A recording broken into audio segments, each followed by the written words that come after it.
그리고 참고로 광고 내용이 지금 윤미 성도님하고 이제 박 전도사님하고 지금 글로리 캠프 올라가 계시니까 여러분들이 계속 기도해 주시고요. 그리고 저기 예배가 끝나면 뒤에 이렇게 종이를 하나씩 둘게요. 지난번처럼 카드를 좀 적으셔서 이제 축복하는 내용들, 어떤 그런 내용들 적어주시면 제가 중간에 가서 이제 전해드릴 수 있도록 하겠습니다. 자, 먼저 읽기 감치 한번 읽어봅니다. 다 같이 시작. 사람들은 상대방의 허물을 기억하고 있습니다. 싸움을 마칠 때는 우리 이 일을 서로 없었던 것으로 하자라고 합니다.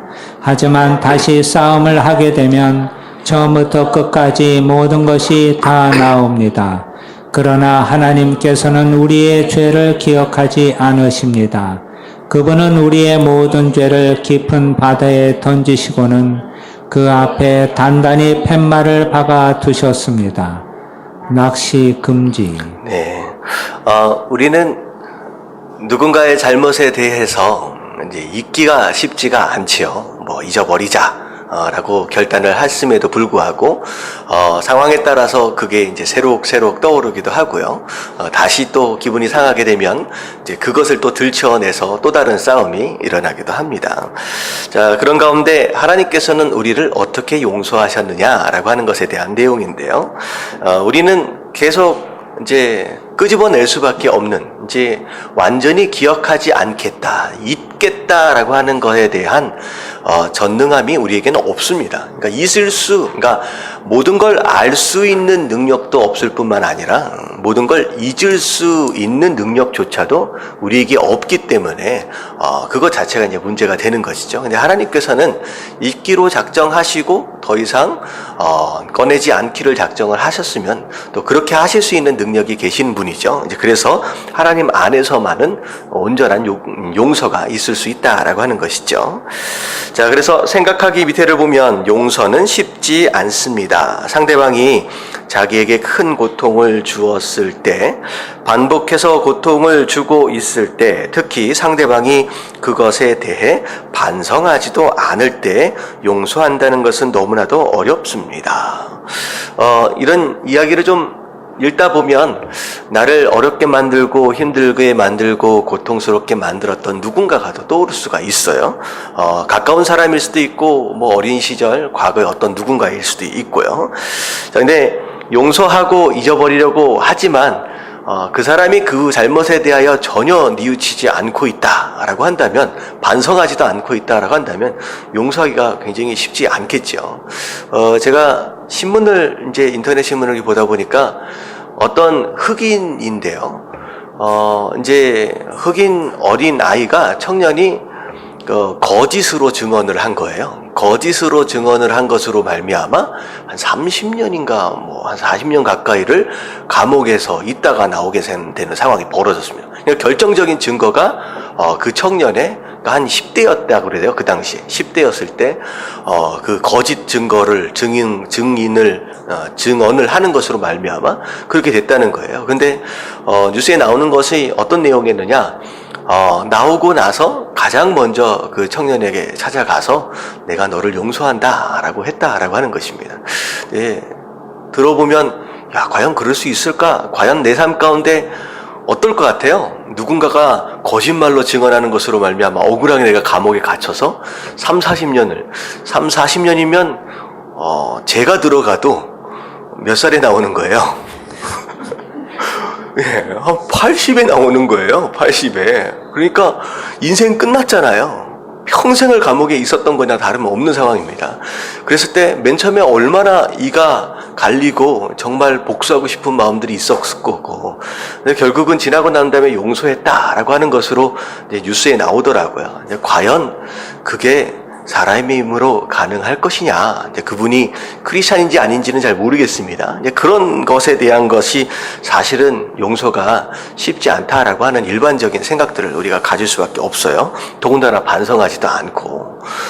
그런데 하지만 우리는 상대방을 위해서뿐만 아니라 자기를 위해서도 용서해야 한다. 그러니까 성경은 뭘 얘기하느냐?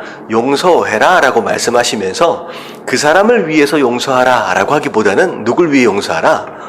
너 자신을 위해서 용서하라 라고 말씀하시는 개념 자체가 성경 안에 나와 있는 개념입니다. 어떻게 보면 다른 여타 종교들 안에서 갖기 쉽지 않은 그런 개념이죠. 널 위해서 용서하라 라고 하는 거예요. 자, 그래서 오늘은 어떻게 하면 용서할 수 있을까 이제 방법들에 대해서 이제 설명을 하고 있는데 좀 보면요.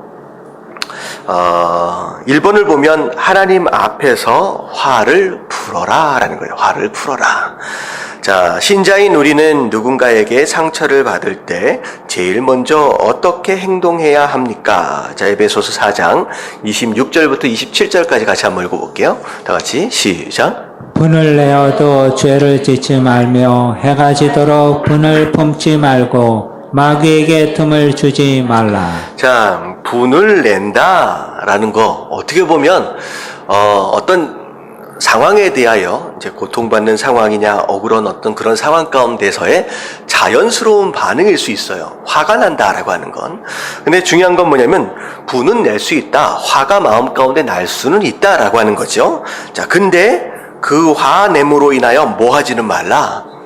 죄를 짓지는 말라라고 말씀하시는 거예요. 그래서 화내는 것으로 말미암아 화를 낼 수 있지만 그것이 죄가 되도록 하지 말라라고 말씀하시면서 과연 죄가 될 수 있는 것, 화를 내는 것 자체가 죄가 될 수 있는 상황은 어떤 상황이냐? 그 뒤에 나와 있어요. 뭐라고 나와 있어요? 해가 지도록 분을 품지 말라. 다시 말하면 화를 낼 수는 있어요. 화가 날 수는 있어요. 하지만 그 화를 밤이 될 때까지, 해가 질 때까지 마음 가운데 품고 있는 그것은 뭐라고 얘기하시는 거예요? 그게 바로 죄다라고 하는 거죠. 화가 날 수는 있지만 그걸 마음 가운데 품어서 결국은 어떤 일이 벌어져요? 마귀에게 틈을 주지 말라. 자, 이 틈이라고 하는 것을 우리가 유혹이라고 하는 챕터에서 우리가 본 적이 있잖아요. 틈을 준다. 자, 뭐 할 때 틈을 줘요? 우리가 뭘 지을 때? 죄를 지을 때 마귀에게 유혹하거나 빌미를 잡을 수 있는 그런 틈을 준다라고 하는 것이죠. 그래서 결국은 마음 가운데 분을 품고 있는 것 그거 자체가 죄가 되고요. 그리고 그 죄가 우리 안에 있을 때 그거 자체가 마귀에게 틈을 주는 그런 행동일 수 있다라고 하는 것이죠. 그래서 어찌되었든 마음 가운데 분을 품어서는 안 된다. 자, 어떻게 하라는 거예요? 화가 딱 나면 해가 지기 전에 빨리 가서 풀어라 라고 하는 것이죠. 근데 중요한 건 뭐냐면 어디 가서 풀겠느냐라는 거죠. 어디 가서 이 분을. 네, 중요한 거는 그 사람한테 가서 대뜸 풀어버린다. 이 뭐 하면서 욕하면서 풀어버린다. 그건 또 어떻게 보면 죄가 될 수도 있잖아요. 이제 말로 죄를 지을 수 있는 거니까. 근데 여기 성경에서는 이제 어떻게 분을 풀라고 말씀하시느냐? 자, 밑에서 제목이 나와 있죠. 하나님 앞에서 분을 풀라는 거죠. 그게 죄를 짓지 않고 분을 표출하거나 풀 수 있는 유일한 방법입니다. 누구 앞에서는 풀지 말라는 거예요? 사람들 앞에서는 풀지 말라는 거예요. 여러분들 마음 가운데 혹시나 섭섭함이 있고 억울함이 있고 원통함이 있다라고 했을 때 그것을 사람 앞에서 푸는 순간 그건 죄라 되는 거죠. 오히려 누군가의 죄로 인하여 피해자가 되었는데 피해자에서 뭐가 돼버리는 거예요? 다시 가해자처럼 죄를 짓는 죄인의 자리에 그냥 서게 된다는 거죠. 그것만큼 더 억울한 일이 어디 있겠느냐는 거죠. 그래서 풀 때 절대 다른 사람에게 풀지 말고 하나님께 풀어라 라고 하는 것입니다. 자, 그래서 이 말씀을 보면 화를 내는 것 자체는 잘못이 아니다 라고 얘기를 하는 거예요.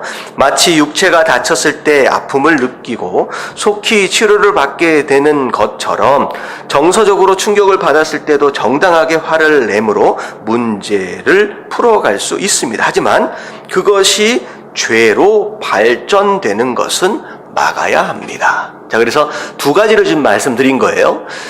분이 날 수 있어요. 화가 날 수 있는 건 죄가 아니지만 그것이 죄가 될 수 있는 통로가 두 가지가 있는 거예요. 첫 번째는 분을 어떻게 할 때? 마음 가운데 품을 때 그게 죄가 되고요. 그리고 어떻게 할 때 그 죄를 다른 사람들에게 표출하거나 그렇게 이제 화를 내버렸을 때 그때 이제 죄가 될 수 있다라고 하는 것입니다.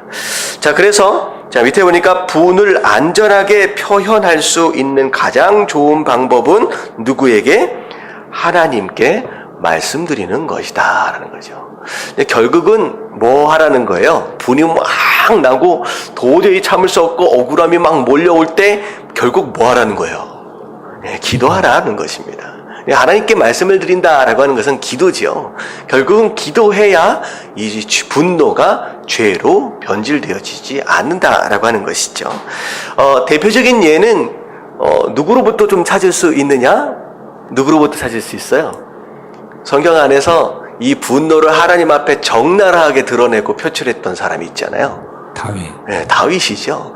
다윗의 시편을 보면 야, 이런 기도를 어떻게 할 수 있지? 라고 생각할 수 있을 만큼의 어떻게 보면 원수를 향한 복수, 어떤 그런 내용들을 적나라하게 좀 서연을 하고 있죠. 근데 사실 그것 자체가 어떻게 보면 하나님 이런 복수를 저들에게 해주십시오 라고 하는 어떤 그런 의미이기보다는 뭐일 수 있냐? 오늘 말씀에서 얘기한 것처럼 참을 수 없는 분노를 죄로 변질되도록 하지 않도록 하기 위해서 하나님 앞에 털어놓는 바로 그런 행위의 방제 부분이다라고 생각할 수 있을 것 같아요.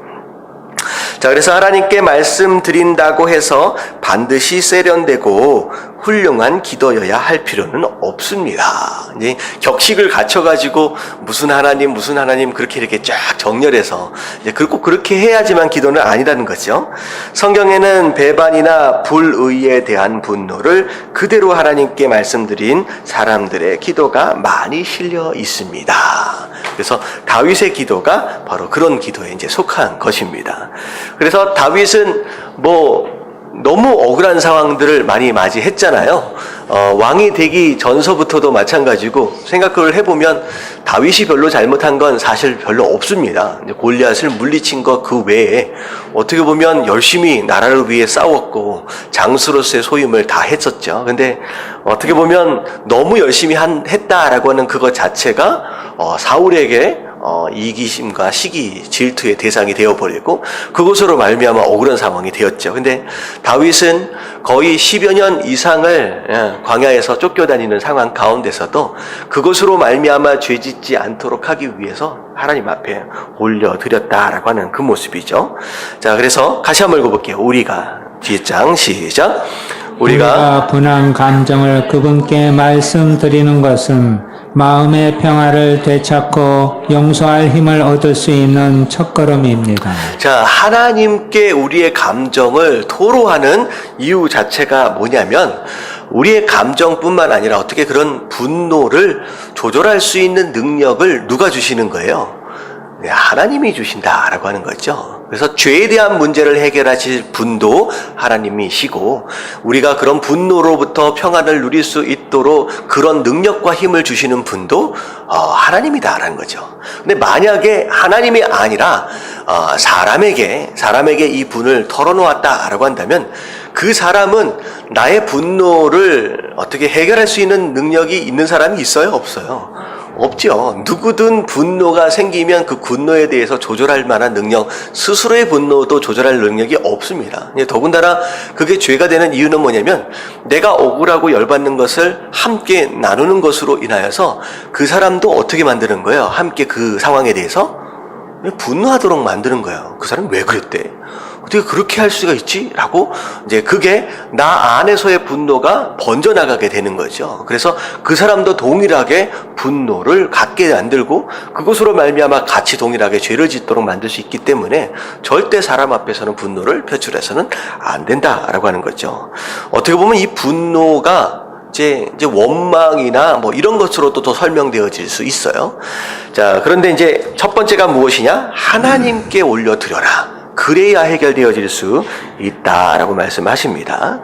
자, 그리고 나서 어떤 생각을 가져야 되느냐? 2번 같이 한번 읽어볼게요. 시작. 자신도 같은 처지임을 기억하기. 자, 자신도 같은 처지임을 기억하라라고 하는 거예요. 무슨 의미예요? 누군가에 의해서 내가 상처를 받고 기분이 나쁘고 억울해질 수 있잖아요. 자, 그렇다라고 한다면 나도 누군가에게 상처를 줄 수 있고 또 기분 나쁘게 할 수 있고 억울하게 할 수도 있다라고 하는 거죠. 근데 많은 사람들은 나는 그렇지 않을 것이다 라고 생각을 하는 경향이 많이 있습니다. 이게 이제 문제가 되는 것이죠. 이런 상황들은 어떻게 보면 자기 중심적인 사고방식에서 나타날 수밖에 없는데, 이제 우리가 운전을 하다 보면 이런 일들이 많이 이제 벌어져요. 우리가 운전을 할 때 누군가가 갑자기 내 앞을 탁 끼어들으면 어떤 생각을 해요? 어떤 마음이 들어요? 왜 갑자기 끼어드냐? 라는 그런 마음이 들잖아요. 그러면서 속으로 내심 남자들 같은 경우는 분노가 이제 올라오기도 합니다. 그러니까 사실 운전 때문에 서로 싸움질이 일어나고 이제 문제가 생기는 경우가 상당히 많거든요. 근데 그렇게 이제 하는데 여러분들이 누군가 앞에 끼어들어야 할 상황이 벌어졌다고 해요. 그럼 내가 적당히 상황을 봐서 싹 끼어들었어요. 그런데 뒤에서 빵빵 했다고 생각해 보세요. 그럼 뭐라 그럴 것 같아요? 똑같은 상황이지만 여러분들 스스로 뭐라 그러면, 야, 좀 끼어들었다고 저렇게 화를 내냐 하면서 왜 빵빵거려 하면서 그 내가 끼어드는 것에 반응하고 있는 그 사람의 행동을 오히려 평가하거나 나쁘게도 생각할 수 있다는 거죠. 근데 똑같은 상황이에요. 똑같은 상황인데 그렇게 자기중심적으로 생각을 하다 보면 나는 그렇지 않은 것처럼 생각할 수 있다라고 하는 것입니다. 그래서 저는 이제 그런 일들을 이제 심지어 그런 것까지도 봤어요. 부모들은 어쨌든 자기 자식을 사랑할 수밖에 없잖아요. 그렇기 때문에 심지어는 어떤 일이 있었냐면 어떤 여학생 하나를 갖다가 그 남학생들이 단체로 이제 윤관을 한 거예요. 그냥 그게 이제 뉴스에 나오고 난리가 났죠.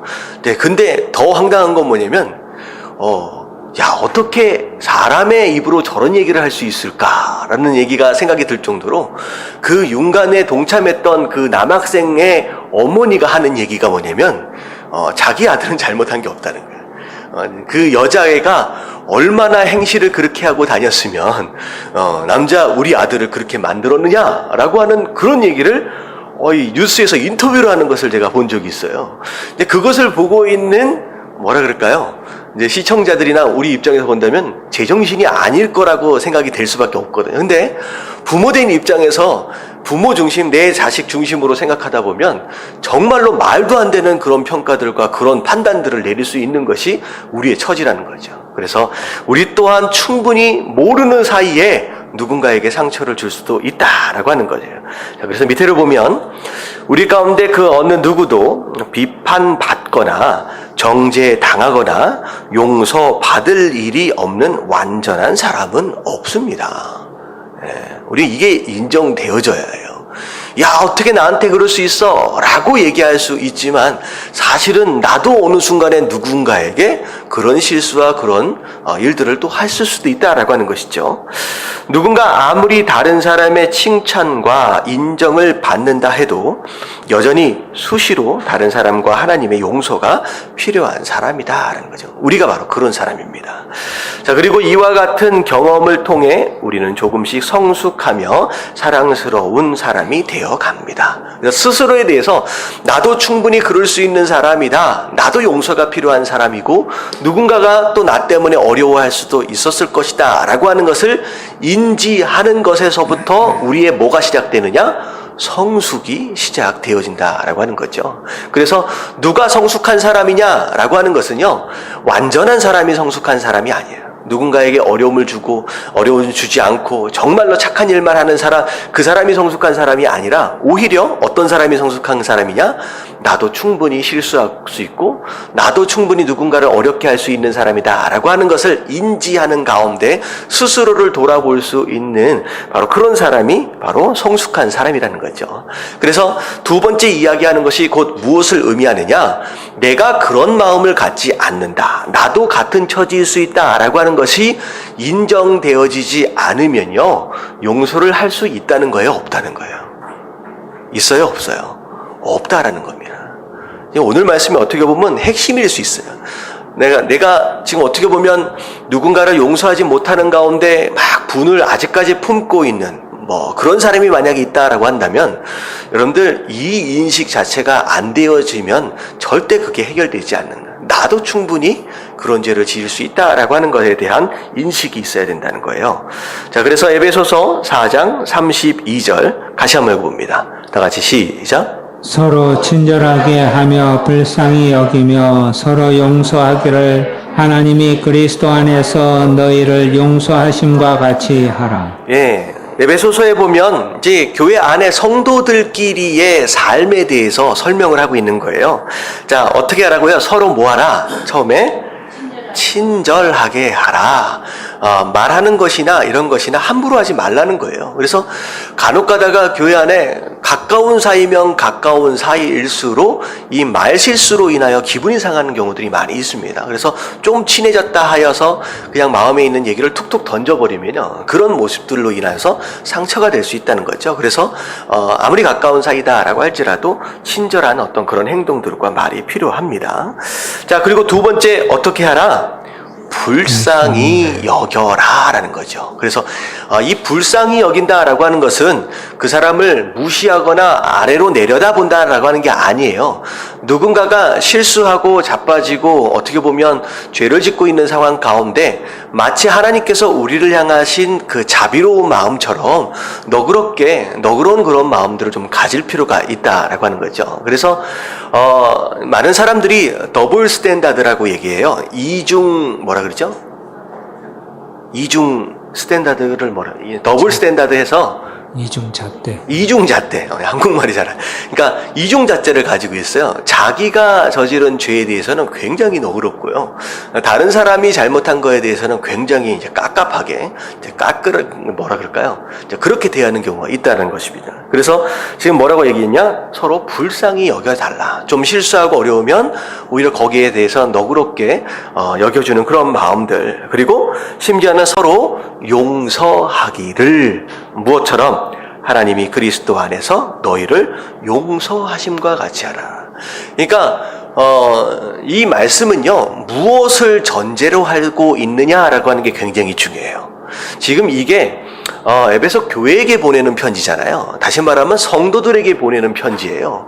구원을 받은 사람이고 은혜를 받은 사람이고 소위 말하는 성령 충만한 사람들 가운데 일어날 수 있는 일이에요. 근데 이런 얘기를 하고 있는 전제가 무엇이냐? 충분히 우리가 말로 불친절하는 것으로 인하여 상처를 줄 수 있는 것이 우리고 비록 성도다라고 할지라도, 그리고 그 가운데 용서하라라고 하는 것은 서로가 서로에게 죄를 충분히 지을 수 있는 죄성들을 누구나 다 가지고 있다라고 하는 것이 전제예요.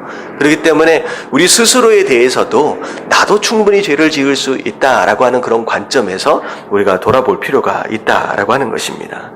자, 그래서 밑에를 보면, 자, 우리도 상대방의 입장이 되면 그와 똑같이 행동했을지도 모릅니다. 뉴스에 간혹 등장하는 사람들 가운데 정말로 파렴치한들도 있고요. 아까 지금 말씀드린 것처럼 어떻게 저 상황에서 자기 아들을 감싸고 저런 얘기를 할 수 있을까라고 생각할 수 있지만, 만약에 내가 그 상황 가운데 똑같은 상황 가운데 처해 있었다라고 한다면 나는 과연 그때 그 사람과 다르게 반응할 수 있느냐라고 하는 것을 사실은 누구도 알지 못한다라고 하는 거죠. 내가 그 상황이 되어보지 않았기 때문이라는 거예요. 그래서 나도 똑같이 행동하실 수도 있다는 거죠. 왜? 나도 죄인이기 때문에. 자, 그래서 모든 것을 이해하는 것은 모든 것을 용서하는 것이라고 하는 격언이 있습니다. 자, 근데 잘 보세요. 모든 것을 이해하는 것은 모든 것을 용서하는 것. 자, 격언입니다. 하나님 말씀이 아니에요. 자, 이게 맞는 말일까요? 틀린 말일까요? 틀린 말이에요? 맞는 말이에요? 여러분들, 여기에서는 이제 격언으로 좋은 의미로 쓰여졌지만 사실 틀린 말입니다. 왜냐하면 우리는 누구도 누군가에 대해서 완벽하게 이해할 수 있는 능력이 있다 없다? 없다라는 것에서부터 시작되어야 합니다. 왜냐하면 그 사람이 어렸을 때부터 어떤 환경 가운데 태어났고 어떤 환경 가운데 자랐으며, 그리고 어떤 상황 가운데 이 상황까지 왔고, 그리고 왜 그 사람이 그런 일을 저질렀는지에 대해서 우리는 보이는 것, 들리는 것에서밖에 모른다라고 하는 거죠. 그래서 진짜 그런 얘기를 제가 한번 한 적이 있는데, 어떤 사람이 출소를 했어요. 한 10여 년 정도를 감옥에 살다가 출소를 했습니다.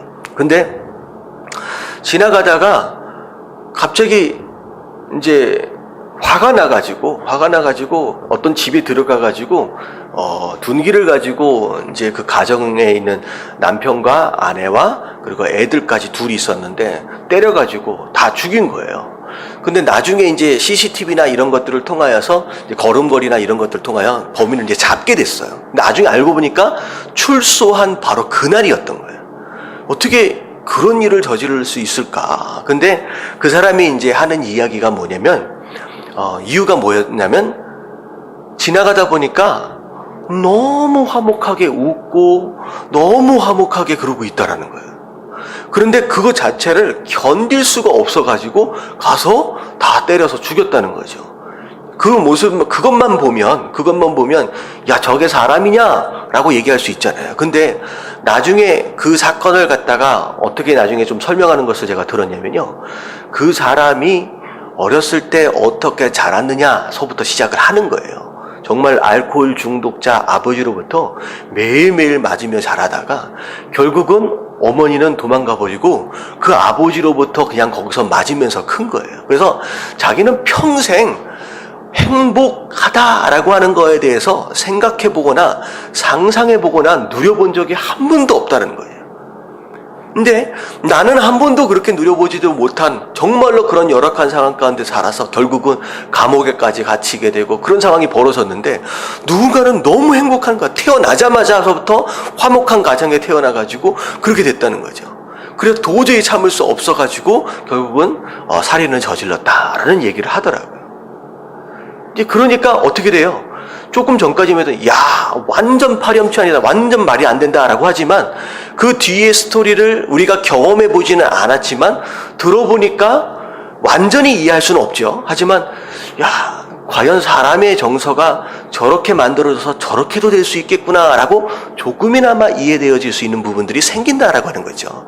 그래서 우리가 살다 보면 완전 말도 안 되는 사람들을 만날 때가 있어요. 어떻게 저렇게 말하고 저렇게 행동할까? 하지만 중요한 건 뭐냐면 우리가 그들에 대하여 이해할 수 있어요, 없어요? 없어요. 그들의 스토리를 다 알 수가 없다는 거예요. 지금 그가 어떤 감정에 있는지에 대해서도 우리가 알 수 없다는 거죠. 근데 그것으로 인하여 눈에 보이는 그 행동과 그 말로 인하여 판단하고 그것으로 정죄해버리고 하는 어떤 그런 모습들은 사실은 우리의 교만일 수 있다라고 하는 거죠. 그래서 여기가 지금 격언이라고 해서 얘기하는 것은 모든 것을 이해해야만 용서할 수 있는 게 아닙니다. 우리는 모든 것을 이해할 수 없는 제한적인 존재이기 때문에 만약에 모든 걸 이해해야만 용서할 수 있다라고 한다면 용서는 가능해요, 불가능해요? 불가능하다라는 거죠. 불가능하다. 이게 결론입니다. 그래서 저 옆에를 보면 상대방의 입장에 서서 이해하려고 노력할 때 많은 문제들은 사라지게 될 것입니다 라고 얘기했지만 결국은 이것마저도 제한적이에요. 물론 누군가가 힘들게 만들면 일단은 시도는 어떻게 해봐야 돼요. 마음은 그 사람의 입장에서 한번 생각해 볼 필요가 있는 것입니다. 제가 한 번은 이런 경험을 했어요. LA 있을 때 주일날 이제 저희 와이프하고 저랑 이제 교회를 이제 가려고 이제 출발을 하는데 이것저것 좀 이제 바쁘고 해가지고 제가 먼저 이제 출발을 했어요. 출발을 해가지고 이제 교회에 와가지고 사역들 막 하는데 사실 사역자들은요 교회를 가면 가정에서 어떤 일이 일어났든 상관이 없이 항상 뭐 하고 있어야 돼요? 항상 웃어야 합니다. 그래서 가정에서 어떤 일이 있다라고 할지라도 그것을 이제 표현하거나 얼굴이 이렇게 딱 굳어 있거나 그러면요 성도들이 딱 보면 알아요. 뭐라고 생각하느냐? 친절하지 않고 뭐라 그래요? 나한테 왜 저렇게 할까? 쌀쌀맞게 대하고 이제 오해할 소지들이 너무 많기 때문에 그냥 교회 가가지고 출근하는 그 순간서부터 교회에서 나오는 순간까지 항상 얼굴을 웃고 다녀야 됩니다. 의도적으로 마음이 힘들어도 웃고 다녀야 돼. 그래서 나중에 이제 집에 올 때 보면 하루 종일 웃고 다녀가지고 어떤 일이 벌어지냐면 이 눈하고 이 입 주위의 근육이요 이제 부들부들 떨릴 때가 있어요. 이제 하도 웃고 다녀가지고 이제 그렇게 하고 이제 그런 일이 있었는데 저녁 때 이제 올 때 정도 됐는데 나름대로 저도 막 힘들었잖아요. 이 사람 저 사람 막 그러면서 힘들었는데 갑자기 제 와이프가 저한테 대고 막 신경질 내고 화를 막 내는 거예요. 그러고서 집에로 확 가버린 거예요. 그러고 나서 가만히 생각해 보니까 제가 마음 가운데 뭐가 막 올라와요. 분노가 올라오는 거죠. 야, 나도 고생했어. 나도 힘들었어. 나도 오늘 뭐 만만치 않았다는 거지요. 그래서 막 분노가 막 올라오는 거예요. 그래가지고 운전을 한번 쭉 가면서 무슨 생각을 했냐면, 아, 내가 들어가면 문을 확 열고 들어가가지고 화를 버럭 내면서 너만 힘들었냐? 라고 얘기를 해주면 저 사람이 마음이 뜨끔하겠지? 뭐 그런 생각을 이제 차를 타고 가면서 막 하게 되는 거죠. 여러분 그런 생각 해보신 적 있어요? 나만 그렇게 생각하는, 저만 이상한 사람 만들지는 그런 생각을 막 하게 되는 거예요. 운전을 하고 가다가 막 분노가 막 올라오니까. 근데 맨 처음에 들을 때는 요만한 분노가 마음에 품는 순간 어떻게 돼요? 점점 눈덩이처럼 막 불어나더니만 그야말로 운전도 그 막 꼬부랑꼬부랑한 기르기를 거의 100km로 막 달려서 내가 두고 봐라, 내가 가서 뭐라고 하느냐 막 이렇게 가는데 갑자기 드는 마음 가운데 하나님께서 그런 마음을 주시는 거예요. 이 마음이에요. 네가 네 아내 입장에 한번 대봐라. 네가 네 아내 입장에 한번 대봐라 라고 그런 마음을 주시는 거예요. 그래서 오랜 시간도 걸리지 않았습니다. 제가 운전을 또 하고 가다가 아침에 교회를 나가는 그 순간, 제가 이제 일어나서 나가는 순간서부터 제가 와이프의 입장이 돼서 그날 하루를 한 1분에서 한 2분 정도를 생각하면서 시뮬레이션으로 제가 그 하루를 한번 살아봤어요. 아침에 그 아기를 챙기고 뭐하고서부터 시작해가지고 그걸 맡기고 뭐하고 가서 뭐 이제 봉사하고 예배드리고 하여튼 이런 모든 것들을 머릿속으로 한번 쭉 생각해보니까 와이프가 어떤 마음이었겠구나라고 하는 것이 그때 조금 느껴지기 시작하는 거예요. 충분히 짜증이 날 수도 있었겠구나, 되게 몸이 되게 힘들 수 있었겠구나라고 하는 그 마음이 조금 이해가 가는 거예요.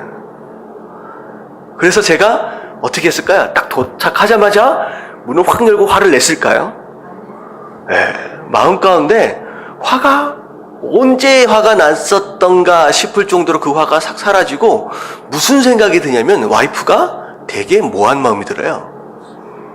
불쌍하다는 마음이 딱 드는 거예요. 불쌍하다는. 남편을 참 잘 만나서 이런 고생을 할 수밖에 없거든요. 근데 목사의 사모잖아요. 교회 안에서 사모가 또 경험하는 스트레스가 또 만만치 않습니다. 목사만큼 웃어야 하는 것과 더불어서 언행 자체에 굉장히 이제 신경을 쓸 수밖에 없거든요. 그래가지고 불쌍한 마음이 딱 들기 시작하는 거예요. 그래서 문을 열고 딱 들어가서 제가 뭐라 그랬었냐, 화를 버럭 내려고 했던 제가 가서 제가 미안하다라는 얘기를 한 거예요. 자, 그랬더니만 이 와이프도 집에서 뭐 하려고 이제 기다리고 있었을까요? 버럭 신경질을 내고 화를 내고 집에 갔으니까 아마 내가 와서 버럭 화가 나고 함께 화가 같이 터질 것이다 라고 하는 것들을 지금 대비하고 있는 상태였어요, 안에서. 근데 제가 딱 들어가자마자 미안해, 잘못했어, 힘들었지 라고 이야기를 딱 하는 순간 어떤 상황이 벌어졌을까요? 그냥 와이프 마음 가운데 있었던 그 막 엉켜있고 매여있던 이 모든 것들이 그냥 눈눈뜻이 확 이제 흘러내리면서 어떻게 해요? 그냥 울음이 나오는 거예요. 그러니까 와이프가 우는 눈물을 딱 보니까 저는 어땠을까요? 같이 우는 거예요. 같이 한번 끌어안고 그냥 울고 어떻게 했느냐? 야, 우리 맛있는 거 먹으러 가자. 그래가지고 데리고 나가서 맛있는 걸 맛있게 먹고 싸우지 않고 오해하지 않고 정리가 되었습니다. 자, 이게 그 얘기에 대한 내용이에요. 한번 살아보자라는 거죠. 내 와이프가 어떤 느낌일까? 이런 남편들이 해야 할 내용들입니다. 아내들이 남편에 대해서 생각해 볼 내용들이에요. 내가 이렇게 말하고 이렇게 행동한다라고 했을 때 내 아내는 과연 무엇을 느낄까? 마음이 아플까? 힘들까? 라고 하는 것을 한 번쯤 생각해 보자는 거죠. 그리고 아내 입장에서 남편에 대해 내가 이렇게 행동했을 때 남편이 무엇을 느낄까? 라고 하는 것을 그 사람 입장에서 한 번쯤 생각할 수 있다라고 한다면 많은 분노의 경우들을 어떻게 할 수 있다는 거예요? 해결할 수 있다라고 하는 것입니다. 그래서 완벽한 이해가 될 수는 없지만 이런 자세 자체가 10중에 9 정도의 분노를 다스려갈 수 있다라고 하는 거죠. 바로 이게 자기도 그런 처지에 있다라고 하는 걸 생각하는 가운데 그 사람의 입장을 생각해보는 바로 그런 모습입니다. 자, 그래서 저 옆에 보면 자, 밑에 누가복음 3장 30, 누가복음 6장 37절 같이 한번 읽어볼게요. 다 같이 시작. 비판하지 말라. 그리하면 너희가 비판을 받지 않을 것이요. 정죄하지 말라. 그리하면 너희가 정죄를 받지 않을 것이요. 용서하라. 그리하면 너희가 용서를 받을 것이요. 예, 내가 한 대로, 이게 이제 속담으로 얘기하면 내가 뭐 한 대로 뭐 한다? 예, 심은 대로 뿌린 대로 거둔다. 그러니까 내가 어떻게 하느냐에 따라서 그렇게 된다는 거죠. 그래서 내가 비판하지 않아야 된다는 거예요. 그러니까 내가 비판받기 싫어한다라고 한다면 나도 비판해서는 안 된다는 겁니다. 그런데 대부분의 많은 사람들은 비판받기 정말로 싫어하는 사람이면 일수록 비판하기를 좋아합니다. 그리고 정죄하지 말라 그러면 정죄받지 않을 것이다. 정죄받기 싫어하는 사람일수록 오히려 정죄하는 경우가 많이 생깁니다. 심지어는 나 또한 누군가에게 굉장히 어떤 그런 용서하지 못한 것들이 매여 있음에도 불구하고 오히려 그것으로 말미암아 누군가에게 굉장히 아픔을 주는 경우가 많이 있어요. 왜 그러냐면 이게 가정 전체를 보면 이제 나타나는 현상인데요. 제가 이제 중고등부랑 청년부랑 이제 같이 하면서 아이들을 이렇게 보다 보니까 이제 제가 한번 수련회를 가서 내적 치유 세미나를 제가 강사를 모셔다가 진행을 해본 적이 있어요. 그런데 이게 이민 가정 안에서 중고등학교 애들이 어떤 상처들을 받느냐라고 하는 거에 대해서 이제 거기서 이제 적나라하게 깨닫게 되는 거예요. 근데 나중에 이제 정말로 상처 입은 아이가 있는데 나중에 그 부모를 만나게 돼서 상담을 하게 됐어요. 근데 알고 보니까 그 부모 또한 누구에게 상처가 있어요? 그 부모에게 엄청난 상처가 있는 거예요. 그래서 그 부모를 용서하지 못하는 것으로 말미암아 그게 결국은 어떻게 되느냐?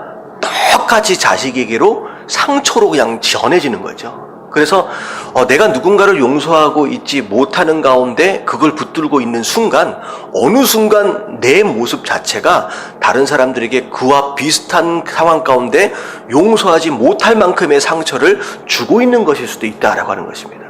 굉장히 어려운 상황이 되는 거죠. 그래서 이게 소위 말하면 뭐 가문에 내려가는 무슨 저주다라고 얘기를 하는 것처럼 계속 그런 것을 서로 이어받으면서 가요. 그래서 서로 용서 못하고 계속 용서 못하고 그러면 그 자식들 똑같이 그렇게 살아갑니다. 이런 모습들이에요. 그래서 제가 어떤 모습을 보면은 우리가 말씀을 묵상하라고 얘기를 하잖아요. 여러분들 말씀 묵상하는 것만큼 하나님을 닮아가는 비결이 없어요. 그건 뭐냐면 말씀이고 하나님이잖아요. 그 말씀을 우리 마음 가운데 품으면요, 그러면 자연스럽게 그분을 닮아가게 됩니다. 근데요, 누군가에 대하여 분노를 우리 마음 가운데 품는 순간 마치 말씀을 묵상하는 것처럼 그 대상에 대하여 어떻게 되는 거예요? 어떻게 돼요? 말씀을 품는 것과 같이 그 사람을 닮아가게 됩니다. 닮아가게 돼요. 그 사람은 똑같이 닮아가게 돼요. 그래서 누군가에 대해서 분노를 품지 마십시오. 그게 여러분들이 그 사람을 닮아가게 되는 원인이 되어질 수 있다라고 하는 것입니다. 자, 그래서 용서받길 원한다라고 한다면 너도 용서하라라고 말씀하시죠.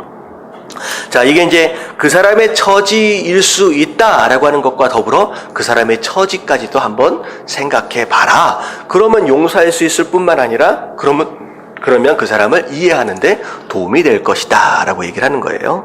그래서 저희는 사실 그렇게 생각을 했어요. 이 말씀을 좀 보면서 최소한 우리 가정 안에서 내가 이런 행동과 이런 말들을 했을 때 그 사람이 무엇을 느낄 수 있을지에 대해서 한 번 정도만 생각할 수 있다라고 한다면 우리 가정 안에서 서로 상처 주는 일들을 굉장히 줄일 수 있지 않을까라는 생각을 해보게 됩니다.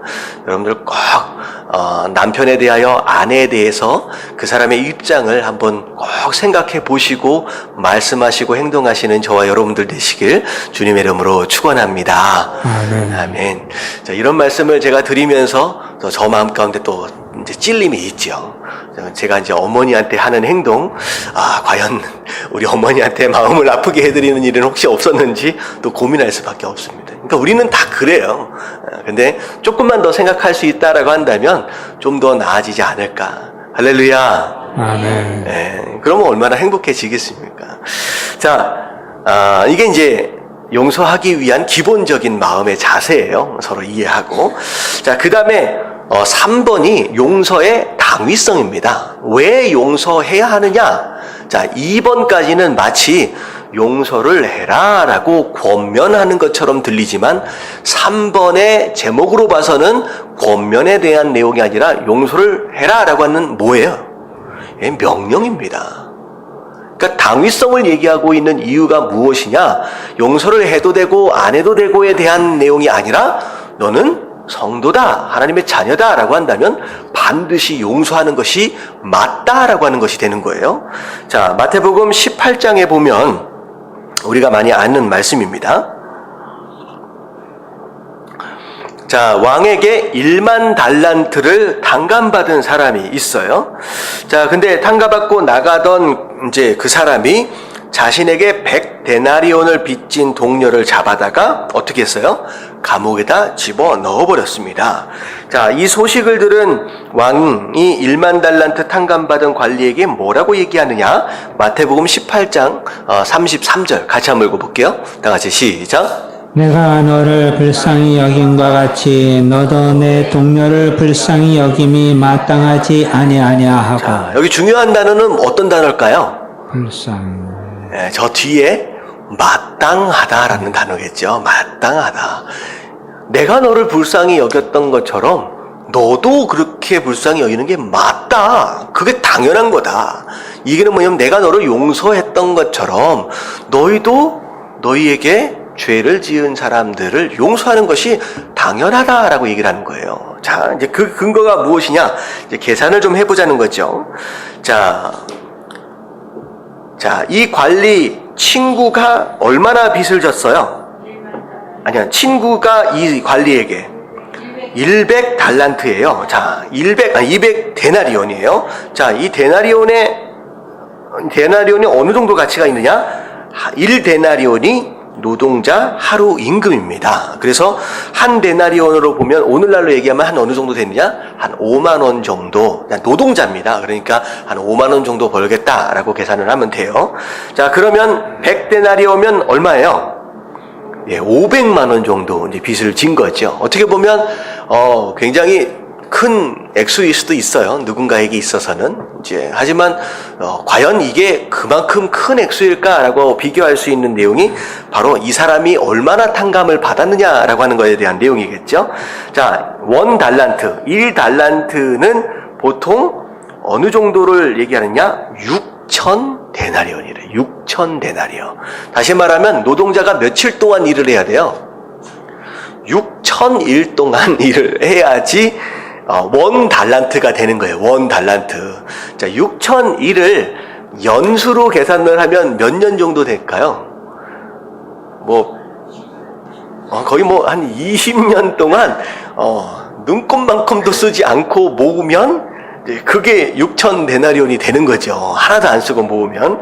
근데 이걸 이제 계산해 봤더니만 오늘날의 돈으로 약 3억 정도 됩니다. 그러니까 노동자가 하나도 안 쓰고 열심히 모으면 한 20년 정도 모으면 한 3억 정도는 모을 수 있다는 개념이 되죠. 근데 얼마 정도 됐냐? 1만 달란트가 돼요. 1만 달란트. 그래서 자, 얼마간 되는 거예요? 3억에다가 만을 곱해보세요. 3조. 3조가 되는 겁니다. 3조. 자, 이 3조, 여러분들 3조를 빚졌다라고 하는 것은요, 도대체 이 사람이 뭔 일을 했길래 3조가 될 수 있을까요? 거의 한 나라의 예산 정도를 빚을 진 거예요. 그러니까 나라를 팔아먹지 않는 이상 이런 빚을 질 수는 없다는 거죠. 이제 결국은 이 사람이 노동자일 경우에 얼마만큼을 일을 해야 한 푼도 안 쓰고 모아야 이걸 탕감받을 수 있느냐? 평생 100년, 200년, 300년 가지고는 택도 없다는 거죠. 결국은 이 1만 달란트 빚졌다라고 하는 이 개념 자체는 어떤 개념이냐? 그 스스로 갚을 수 없는 금액입니다. 없는 금액. 절대 죽었다 깨나도 갚을 수 없는 금액을 빚을 진 사람이에요. 근데 그 빚진 것을 탕감을 받았어요. 탕감을 받았어요. 너무 기뻤겠죠. 근데 지금 얼마를 빚진 사람한테 지금 화를 낸 거냐? 500만 원 빚진 사람한테 화를 낸 거라는 거죠. 그냥 주인이 임금이 얘기를 하는 거야. 야, 내가 너를 얼마나 탕감을 해줬느냐? 근데 너는 얼마나 빚진 사람에게 지금 화를 내고 감옥에 가뒀느냐라고 하는 그 내용이 되는 겁니다. 자, 이 얘기는 곧 무엇이냐? 우리는 이미 뭘 받은 사람이냐? 절대로 갚을 수 없는 죄의 값을 누구로 말미암아? 예수 그리스도의 십자가로 말미암아 탕감을 받은 자들이라는 거예요. 그 1만 달란트.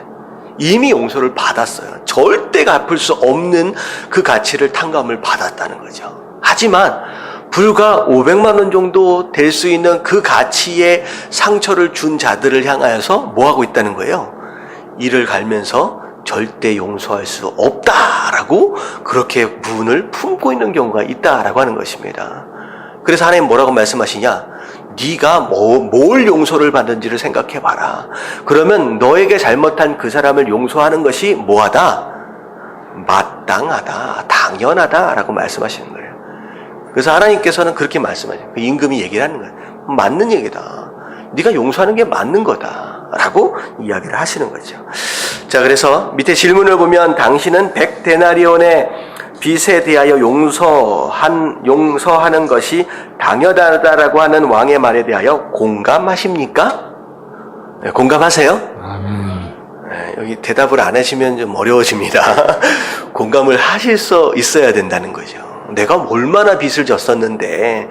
자, 그렇다면 당신은 자신이 하나님께 1만 달란트의 용서를 받았음을 인정하십니까? 아멘. 네, 아멘. 어떻게 질문이 좀 바뀌어야 되는데, 순서가.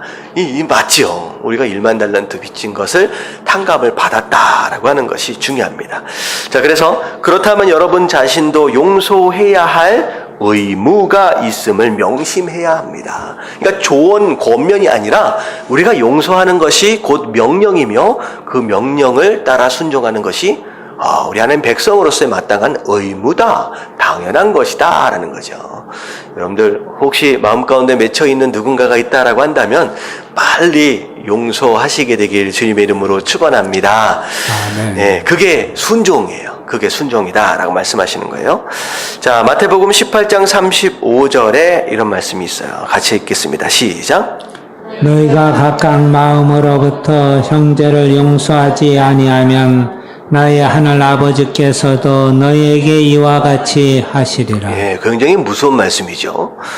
이미 용서하셨어요. 이미 용서하셨고 끝났지만 만약에 네가 너희 형제를 향하여 용서하지 않고 품을 품고 있다라고 한다면 하나님 뭐 하신다는 거예요? 똑같이 너도 용서하지 않겠다라고 말씀하시는 거죠. 자, 그래서 실제로 이 사건, 마태복음 18장의 사건을 보면, 자, 이 왕이 이 관리를 어떻게 해버려요?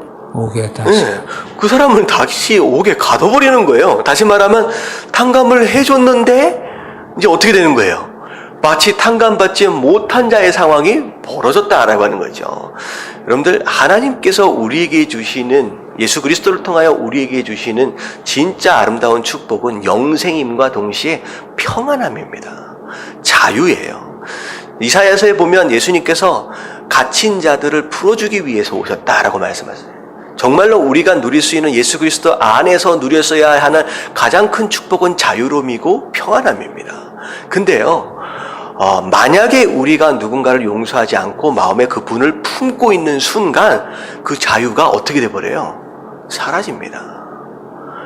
내가 용서하지 않는 순간 내가 마치 임금이 다시 그 관리를 옥에다 가둬버린 것처럼 영적인 감옥에 내가 갇혀버리는 거죠. 그래서 정말로 그리스도인으로서 마땅히 누려야 할 그 축복과 그 자유로움과 그 평안함을 내가 용서하지 못하는 것으로 인하여서 내가 스스로 어딜 들어가 버리는 거예요? 영적인 감옥 안으로 들어가 버리는 겁니다. 하나님은 안타까운 거죠. 내가 무엇을 위해서 내가 내 목숨을 이제 버리셨는데, 근데 그 용서하지 못함으로 인하여 하나님의 백성들, 수많은 하나님의 백성들이 전부 다 감옥 가운데 다 갇혀 있는 거예요. 그러고 나서 뭐라고 생각하느냐? 내가 용서하면 뭐 할 것 같은 거예요? 손해볼 것 같은 거예요. 야, 내가 당한 게 얼만데, 그래도 내가 자존심이 있는 사람인데, 내가 어떤 사람인데, 라고 하는, 그 소위 말하는, 되지도 않는 자존심, 그거 하나 지켜보려고 스스로를 어디에다 가둬버리느냐? 감옥 안에 가둬서 자유롭지 못한 그런 인생을 살게 된다는 거죠. 제가 여러 가지 말씀들을 통하여서 제가 말씀드렸던 것처럼 용서하지 못하면 속병이 들어요. 혹시 마음 가운데 심장병이나 어디 병이나 이런 것들이 혹시 있으신 분 계시면 여러분 한번 찾아보십시오. 내가 누군가를 용서하지 못하고 분노 가운데 그런 사람이 혹시 있는지. 이제 그게 병을 만든다라고 합니다. 의사 선생님 그렇죠? 네. 그래서 이 병에 대해서 얘기하려면 우리 의사 선생님들이 여쭤봐야 돼. 소위 말하는 이제 스트레스성이다라고 하는데, 용서하지 않고 품는 순간 그거 자체가 스트레스가 되어지고요. 그게 우리 육신을 죽이게 됩니다. 그래서 결국은 우리 인생이 짊어지고 가는 죄 가운데 하나가 뭐냐면 근심 걱정임과 동시에 또 짊어지고 가는 그것이 있으면 뭐예요? 분노예요. 용서하지 못하는 그것이 우리 삶 가운데 큰 짐이 되어질 수 있죠. 그래서 그거는 빨리 풀어버려야, 빨리 던져버려야 좋습니다. 자, 그래서 이 마태복음 18장 35절에 나오는 이 내용이요, 어디에도 나와 있느냐? 주기도문 안에서도 나와 있습니다. 자, 주기도문에 뭐라고 기도하게 돼요? 우리에게 죄 지은 자를 사하여 준 것 같이. 그러니까 우리에게 죄 지은 자를 용서해 준 것 같이 어떻게 해달라고요? 우리의 죄를 사하여 주시옵시고. 다시 말하면 우리가 용서를 해야 한다는 거죠. 그래야 진정한 하나님의 용서를 우리가 누릴 수 있습니다. 자, 이것을 잘못 해석하면 우리가 용서해야 하나님도 용서해 주신다, 이런 전제적인 개념이 아니에요. 조건절이 아닙니다. 이미 우리는 용서를 받았어요. 근데 그 용서를 누리는 사람은 뭐 할 수 있는 사람? 용서를 하는 사람이 그 용서를 누린다라고 하는 거예요. 우리에게는 정죄함이 없어요.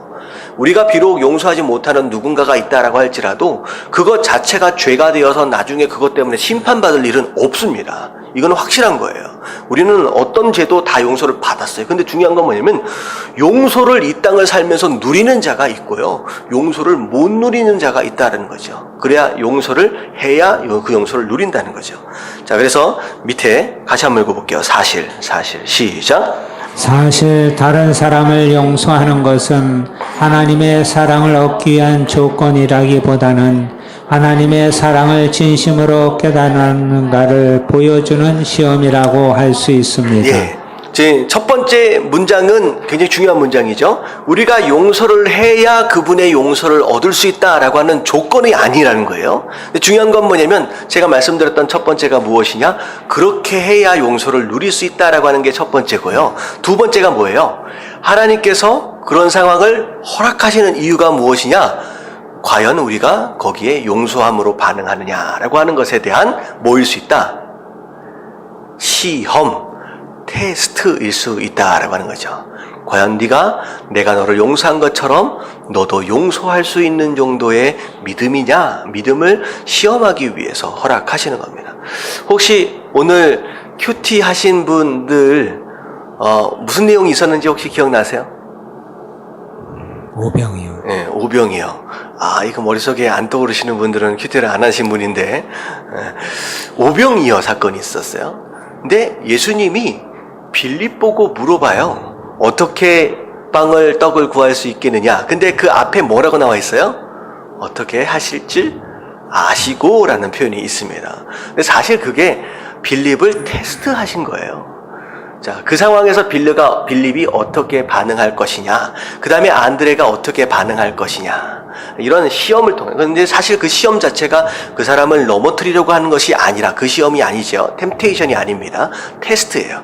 이제 그것들을 통하여 내가 아직 성숙하지 못하구나라고 하는 걸 깨닫도록 하시고, 어떻게 보면 그 시험을 통과하는 것으로 인하여 좀 더 성숙해져 갈 수 있도록 하는 것이다라는 거죠. 그래서 신앙의 진짜 성숙은요, 내가 몸소 뭘 할 수 있을 때, 나를 어렵게 만드는 사람들을 향하여 용서할 수 있을 때, 그때 진짜 성숙함이 있어질 수 있다라고 하는 것입니다. 그래서 용서에 대해서 우리가 쭉 살펴봤는데 어쩌면 굉장히 중요한 것일 수 있을 것 같아요. 수많은 사람들이 이 용서하지 못한다라고 하는 이 짐을 지고서 평생 감옥에 갇힌 삶을 살고 있거든요.